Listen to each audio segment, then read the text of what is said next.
Hello guys, mapagpalang araw. I-share ko lang po pala ang aking ganap sa maghapong biyahe ko sa Real, Quezon. At dyan po ay nag-picture muna ako sa jeep bago umalis. Guys, ganito po pala kaganda ang mga madadaanan namin.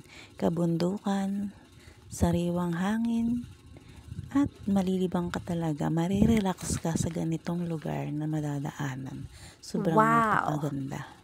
At dyan matatanaw mo talaga ang kabundukan na mga nagpa-fogs pa kasi sobrang maulan po talaga yung pagbiyahe ko kahapon.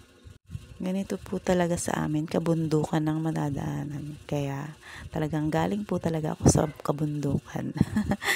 Kulang na lang yata sa akin ay buntot. Pasensya na po kayo kasi sa jeep lang po ako kumuha ng video, nakasakay lang po ako dyan at umaalog-alog po. Swerte ko na lang at lagi akong sa unahan pinauupo dahil nini pa daw ako. Isip bata na po ako.